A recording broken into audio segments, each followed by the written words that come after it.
for not just those of us here today, but for people around the city and state to see that we're bringing Cards and Cats fans together to talk about something that we all know is in common. Because regardless of what rivalry there might be on the court, I know, and I know that you all agree, that we all have so much more in common than we do apart. So thank you all so much. And before we get too serious and talk about leadership, let's start with a quick icebreaker. You all each landed at roughly the same time the 2 best coaching jobs in all of basketballs. That's right. So Coach Pope, let me start with you. What was the most interesting or surprising thing that you learned in your first week on the job? So, first, I'm so excited to be here. Thank you for being here. And thank you for your service. Everybody in this room, thank you for your service. I think public servants are more needed now than ever, and so incredibly grateful. And I love this state. It's home to me. I'm so grateful to be back. And so with that said, the most surprising thing is there wasn't much that surprised me about my first week. I love the University of Kentucky. It's in my heart. There's more familiar faces there than there are non-familiar faces. I have a feel for this state. It changed me forever, and I love it so much. Probably the thing that was most surprising to me, if there was anything, was that 27,000 people showed up for a coach's press conference, which is just, it's yes, you did. Which is why we're here. That's right. Which is why we're here with Pat and the mayor, because sports, and especially sports in Kentucky, have a chance to bring us together to actually make this state become everything that it's supposed to become. And so I wasn't really surprised by much, but I'm just really, really grateful to be here. Thanks, Coach. And Coach Kelsey? Yeah, I echo what Coach Pope said. We appreciate this. This is your vision to bring us two together. And I know this event has been going on for a long time. You mentioned the mayor of the great city of Cincinnati up the road, second to Louisville now in my book. Right. You know, and you wanted to do something different. And, you know, it means a lot that Coach Pope made the effort to kind of come to enemy territory a little bit, although there's many, many houses divided here, so there's a lot of blue in this city as well. A lot of red. But, you know, Coach Pope said it, like this is home to him.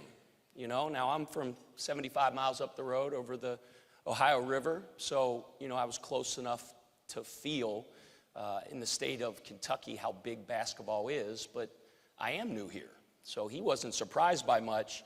I knew it was important, but I didn't realize totally, right? So just, I say this with all humility, the notoriety of the head coach at the University of Louisville in this town. Like, I'm sure, I know Mark deals with the same thing. You pump gas, people want selfies. And so I was feeling myself a little bit as everybody was sort of knowing who I was. And I walked down the street, and many of you have heard this story before, but a guy ran up to me, and he goes, yeah, this is when I'm feeling pretty good about myself. And he goes, hey, man, anybody ever tell you you look like that new basketball coach, Pat Kelsey? And I go, yeah, I get that all the time. He goes, man, that must really tick you off.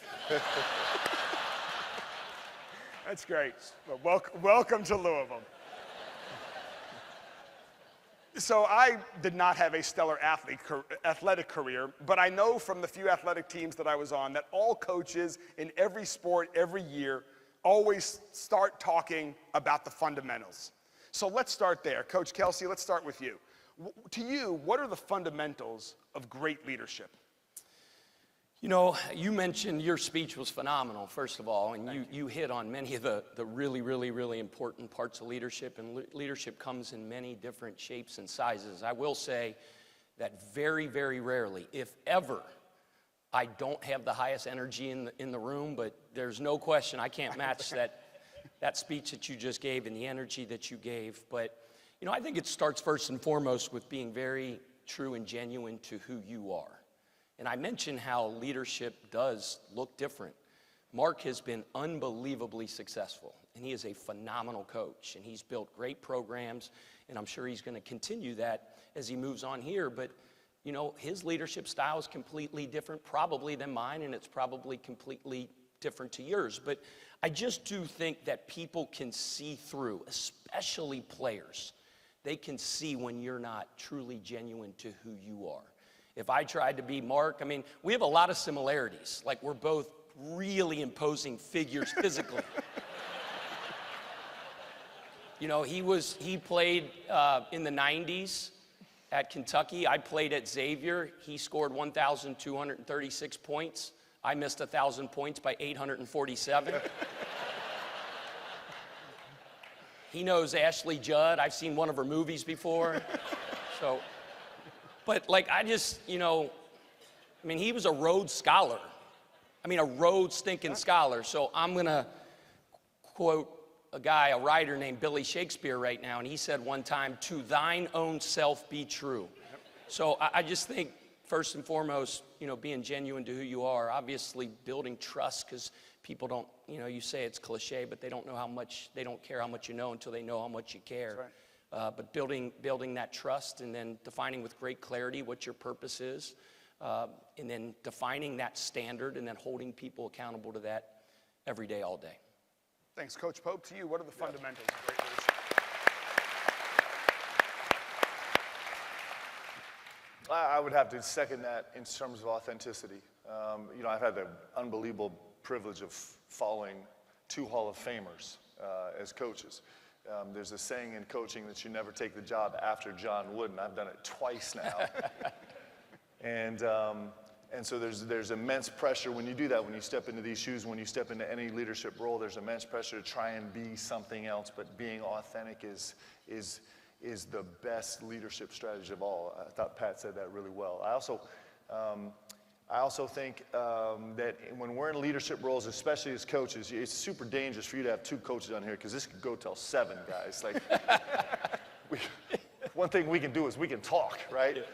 And, but I think about this C-suite all the time, CEO and CMO and CFO and CIO, and really I think the best leaders are CLOs, Chief Listening Officers. I think that is a skill that is becoming increasingly lost in our leadership portfolios, and I think it's tragic, because I think the only way that we can lead is by listening. You know, in my particular case, it's really important that I listen to my staff. If I'm up all the time, just barking out orders all the time, I'm missing out on the potential that we have to grow, and the great ideas that are floating around in the room, and the synergy that can happen on the staff. And if I spend all my time telling my players what to do, I actually can have no idea how to tell them what to do. I need to hear them. We'll take a minute, but I'm going to tell a quick story. I was an assistant coach at BYU a long time ago, and I had a player from Argentina named Augie, really talented player, and I was in charge of the defensive side of the ball. And so we had a pretty simple zone. It was a right angle zone. And so the sign when we would switch to the right angle zone in live play was this: we're making 2 right angles, right? And so we're halfway through the season now. We've been doing this for a long time. Our guys, we just made a free throw. We're calling it out. I'm here. I'm like this. I'm like this. And I'm like, Augie, right here. And he's like, "Coach, I know. Calm down." And so he ran back into a man-to-man defense. And so 3 plays later, we get to a time. I'm like, "Augie, this right here, this is zone. This is when we're in a zone. We've been going over this for 3 months. This is zone." He's like, "Oh, I understand." So we run out. Sure enough, 3 plays later, I'm going, "Guys, right here. And Augie starts running back on the court on defense. He's like, 10, guys, we're in 10. 10. It's not 10. It's right angles. Well, so on that note, Coach, you're talking about the importance of your staff. You're talking about the importance of players. And that really goes, one of the hearts of leadership is about the need for great teams. To be a great leader, you also need to put together and work with a great team. And these days, putting together a collegiate basketball team seems to be as complicated, challenging, complicated, as ever before. You're recruiting kids out of high school, you've got transfers from the portal, you've got NIL to deal with. So what is your approach to building a great team, and what lessons do you think that you have as a men's college basketball coach in assembling a great team that all of us here that aren't coaches can learn when we're trying to assemble great teams to work with as well? Yeah, first I'll emphasize the importance of putting together the right people. Like, we're all in the people business. Like, I don't know what you're in. There are very few places where you're not in the people business, but this is the people business. Certainly, like everybody gathered in this room, I would guess, is in the people business. It's about people. I have a really good friend who owns several professional franchises, and when he was growing his company, they were about at 1,200 employees. 1,200 employees. They were growing at supersonic speed, and so I was asking him about, like, man, how does he manage his time? He's like, I spend 80% of my time hiring. Think about that. He's at 1,200 employees on his way to, I don't know what they're 10,000, 12,000 now. He's at 1,200 employees. He's the CEO of the company, and he's spending 80% of his time hiring. And that's a visual, right, of how important it is to get the right people. His success was based on finding the right people. And so that's where we spend our time. Like, it's really important. Us, people talk about me as an offensive-minded coach because we shoot a lot and score a lot of points and run a lot and do a lot of things. And I think Big Blue Nation was a little surprised when, for my first marquee signee of the portal season, I signed the best defensive point guard in the country, right? And but what we saw in him is we try to evaluate as people, like, in his heart, he is a winner's winner. He is a winner, and that's proven to bear itself out as he's taken our team in his arms. I could tell you anecdote after anecdote of really personal ways where he's reached out to each of the guys on our team to lift them up. And so, that's it. This is about people. It's about finding the right people that will share your vision, that are kind of going to fit your culture, that makes all the difference. Coach Kelsey? Yeah, it was great. First of all, and I said this in my quote in the media months ago, you come to something like this to learn, right? And, I'll go and take back to my staff, CLO, right? I have a title as head basketball coach, but I'm going to talk about the chief listening officer. Mark said it exactly right. We get moving so fast in 1,000 different directions, but taking time to slow down and, those interpersonal relationships with your staff and your player and listening is very, very important. We have a saying, like, we are a CEO because we juggle a lot of plates in today's day and age in this new collegiate space. But, it's funny, he said CLO, which I am one of those now, but we say CRO. My job is to be the chief reminder officer. And in building our culture and sustaining our culture, it's my job to make sure that I'm reminding everybody in our organization every day what the standard is. But Mark said it perfectly. It's not just me barking out orders about these are your responsibilities and this is the excellence to hit every day. It is. It's having the right people around you. I wouldn't trade my basketball staff for the Boston Celtics, and they might have the best coaches in the history of the world. I believe in those guys, empowering them, right? Giving them job descriptions. We say stay within the 3 circles, the book Good to Great. What can we be the best at in the world? What are we most passionate about? And what drives our results? That's where we want our staff to live every day. What do we think we can be the best at? The overall development of our players. Mark might be better at it, I don't know. But we work every single day to be the best in that area, and that's on and off the floor. What are we most passionate about? Our culture and our system. Becoming better coaches in our craft and our trade, and being more adherents to what we do and what we believe in. Then what drives our results? Recruiting. Right? Mark talked about hiring the right people and having standards that you look at. Starts with me, with loyalty, right? With work ethic, with competence, right? And when we look at that, when we hire people, from a recruiting standpoint, when we're evaluating, Mark said it right. Like, those intangibles that you can't measure matter. When you go into the portal, he has things that he values and he tracks from an analytics and a metric standpoint, and height, and weight, and length, and athleticism. All that stuff matters. Talent matters. But it's the other things as well. we say ABC, academics, basketball, character. Are they going to do their work, and are they going to care about getting their degree? Basketball, are they passionate about hoop? Are they hoop dudes, as we like to say it? Are they in the gym? Are they bare minimum guys, or do they work around the clock to be better players, better people, better teammates? And then the C, the character piece. Are they good in the locker room? Are they spreading the coach's message? Are they giving of themselves for the good of the team? Are they selfless? Are they about themselves, or are they about winning? Those things matter. But we all have different sort of metrics that we look at, or things that we check off. Then it goes to how tough, how competitive, basketball IQ. Do you make people around you better, and are you adaptable? And my staff can sit there and close their eyes and recite all those things. We know the type of people that we're looking for that fit in our university, in our athletic department, in our basketball program that can help us win and win championships.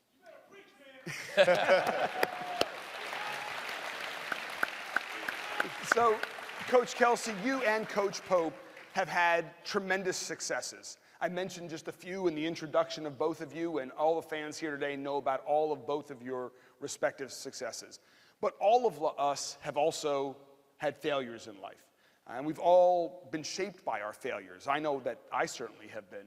So reflecting back, what do you think maybe is one of the bigger failures or mistakes that you may have made, and what did you learn as a leader from that experience? Well, all those nice things you said about me in the introduction, if my in-laws were here, they could tell you about a lot of my failures, a lot of my mistakes, and a lot of my faults. Can we have his in-laws come up here and tell us? That's right. I thought of another similarity between Mark and I mean, NBA, all that stuff, but we do go to the same barber, so. I just totally forgot the question. About failures or mistakes, and what have you learned from Yeah, those? a lot of them. You know, what I would say in my career, when I felt like I wasn't at my best, and when I wasn't the best version of myself as a leader, as a coach, as a mentor to young men, as a basketball coach, was when I wasn't fully present where I was and with what I was doing. You know, when we're all on that, not hamster wheel, but when we're all on that track to, you know, to reach the pinnacle of your life's work and become the head coach at the University of Kentucky or the head coach at the University of Louisville, it's so easy when you're in that process and you're having some success to all of a sudden start going, what's out there? What else? What can I get to? Can I? And when I did that, first of all, I wasn't happy, right? I wasn't fulfilled in what I was doing, and it probably wasn't as efficient or successful as a coach I could have been. But when I got to the point where I could truly, truly, truly stay present where I was and treat my current job like my next one. Somebody gave me advice about that one time.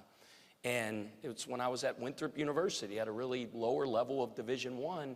And I just said every day, like, crush it where you're at, right? That's going to be my Louisville, right? And then when I stopped looking at what's out there and what's up there, I was the best version of myself right there. And then you know what happened?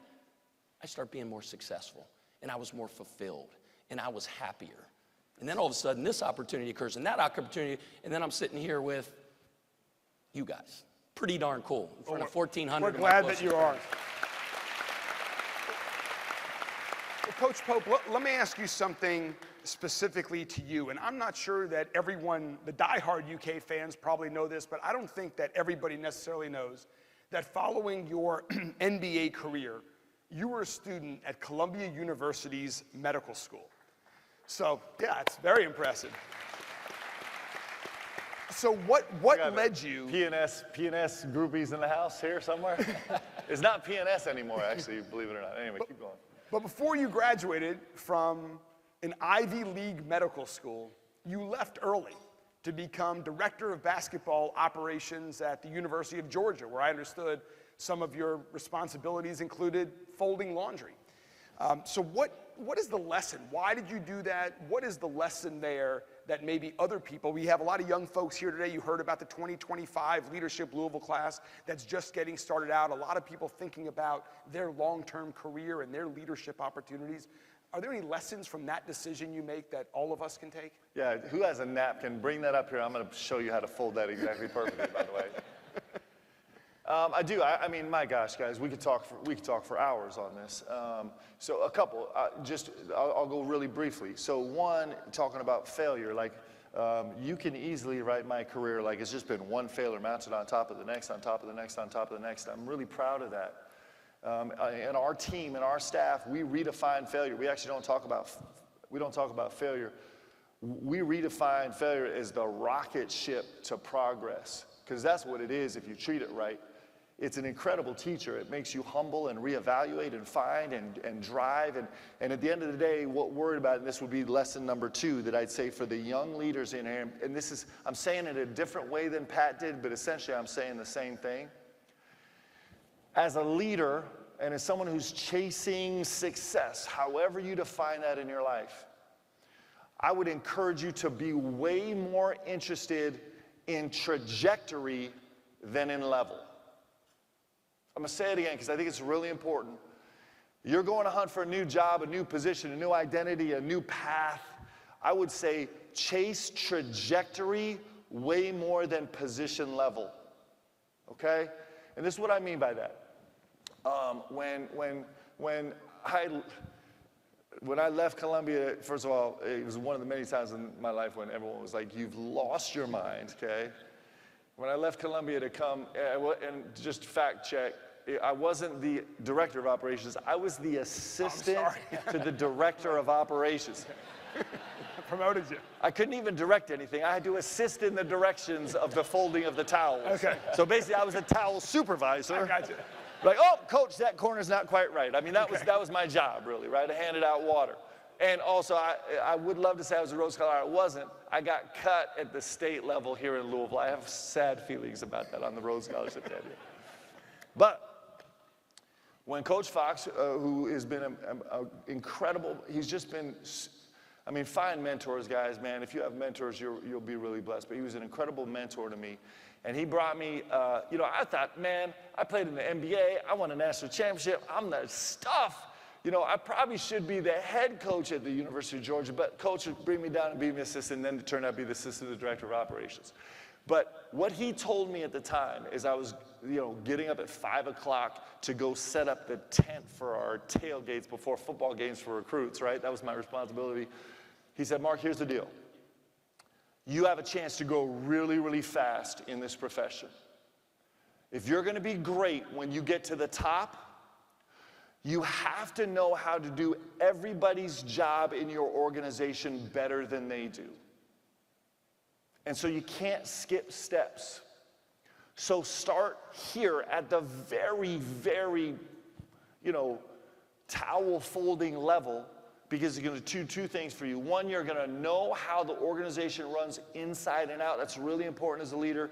It's really important that you can do that. And 2, it's going to set you on a trajectory. We talked about momentum earlier. It's going to give you momentum, and that's going to be key. So I could bring you here and bring you in as an assistant, which would have satisfied my soul as an assistant coach, and it would have put me at this level. But instead, and my trajectory probably would have been a little bit flatter and take more time. Instead, he said, nope, I'm going to bring you in a position you're overqualified for so your trajectory can be like this. And I'm telling you, in our business decisions, in our personnel decisions, in our job opportunities that we accept or turn down, I really do believe we should chase trajectory more than we should chase level. That's great. Thanks, Coach. Hey, preach, brother. Preach, brother. That was great. Awesome. So, Coach Kelsey, as a high-profile leader, I know that you, just like Coach Pope and others, get asked to lend your names and your voices to other people's causes often. And my guess is that you decline more of those invitations than you accept. Yet one thing about your background particularly resonated with me, and I think with many people here in Louisville, that I wanted to ask you about. In 2012, following the Sandy Hook Elementary School shooting where 26 students and teachers were killed, you spoke out against gun violence at a post-game press conference. No one asked you to do that. What, as a high-profile leader, what goes through your mind when you're making decisions about what other causes or issues or topics beyond basketball to speak out about, to get involved with, or to lend your leadership towards? Yeah, it's hard to say yes to everything. I'm a sucker for passion. Like, I'm a sucker for passion. Like Josh Hurd, our athletic director, who's a stud, by the way, right over here. You talk about leadership, like we had a head coaches meeting this morning, and in today's day and age of this crazy change, and we're with all these coaches with the head football coach, the head basketball coach, the lacrosse coach, and it's this uncertainty, right? And the way he stands up there and delivers his message and inspires, despite the uncertainty that coaches have about how this is going to go, how NIL is going to go, it's a great example of what leadership looks like.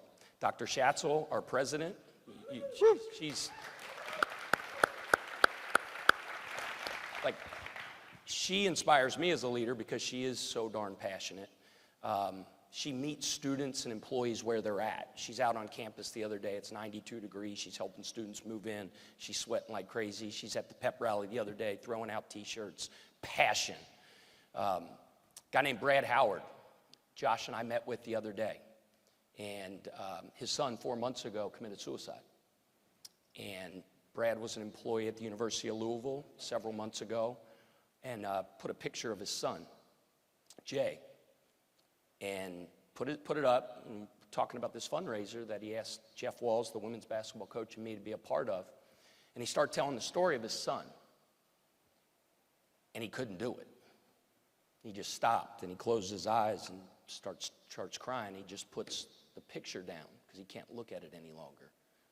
And then he musters up the energy and the strength to tell us how, from this tragedy, there is going to be triumph.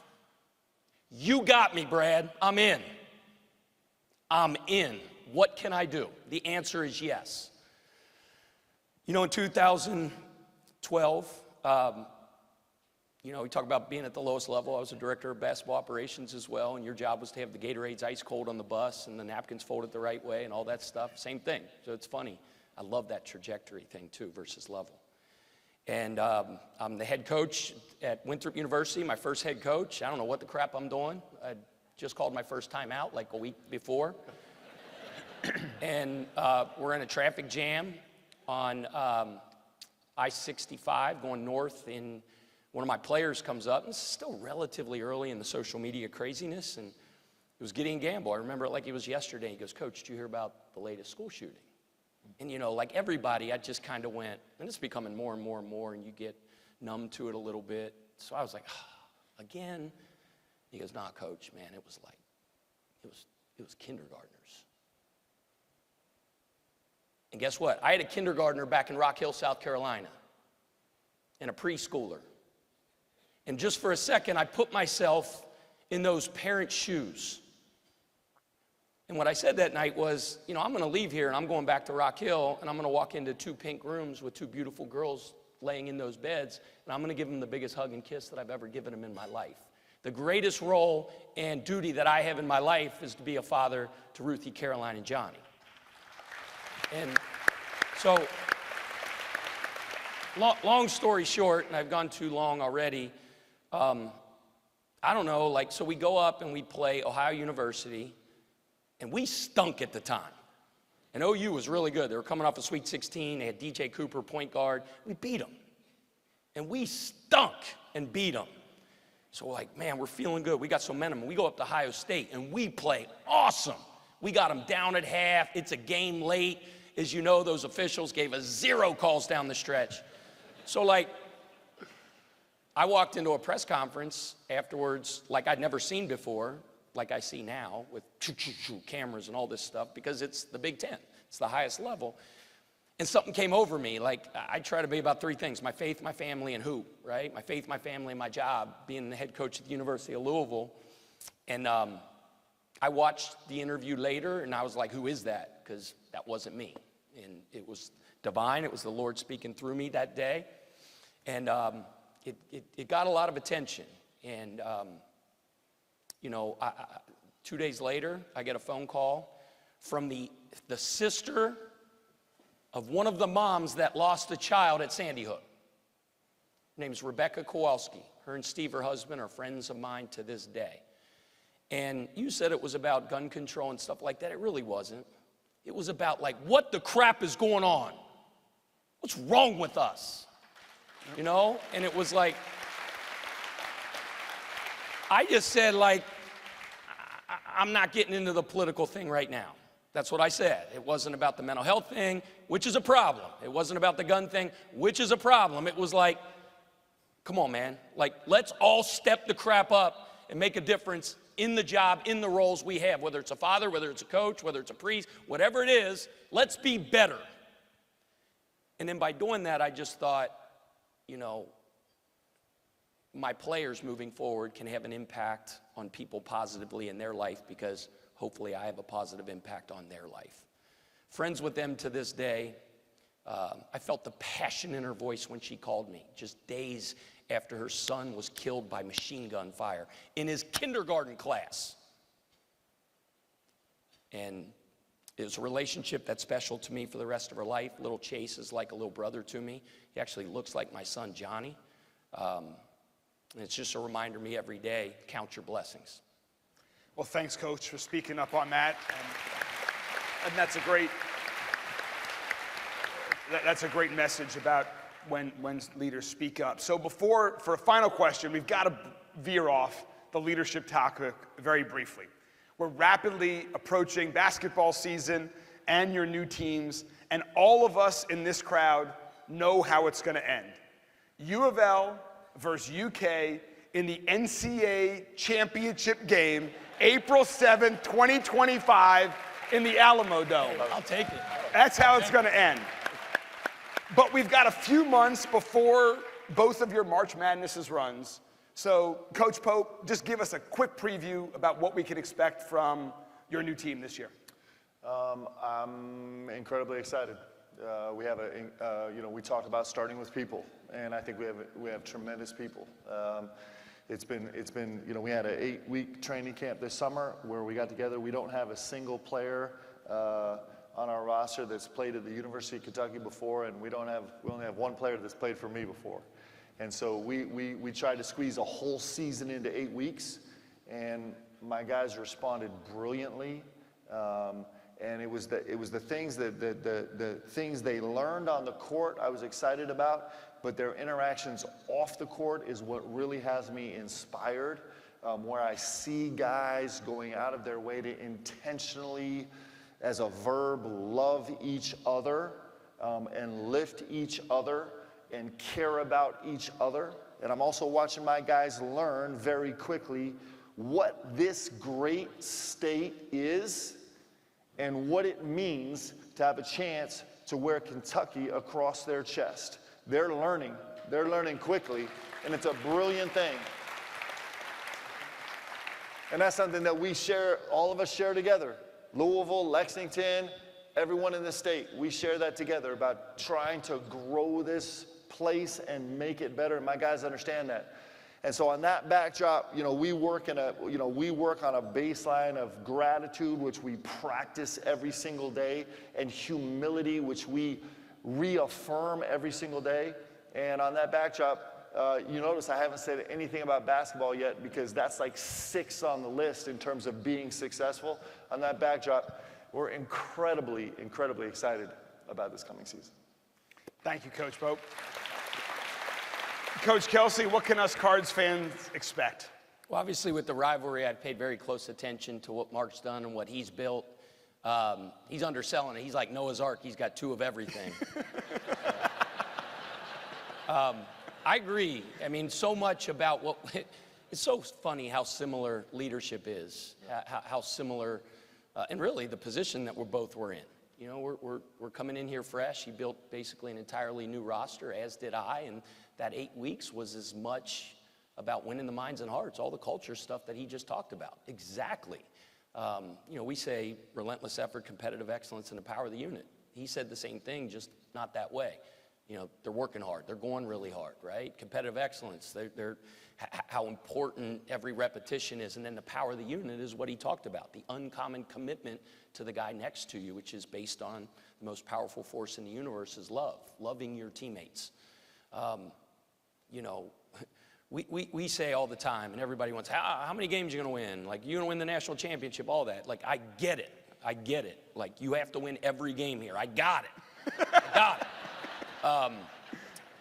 But, you know, Jay Wright, who's a friend of Josh Hurd's, who I've gotten to know a little bit since becoming his head coach, you know, he used to say all the time, even those great teams he had at Villanova, when they were coming off a national championship, and they said, well, what's your goal, to repeat? He said, no, it's to have the best culture in the country.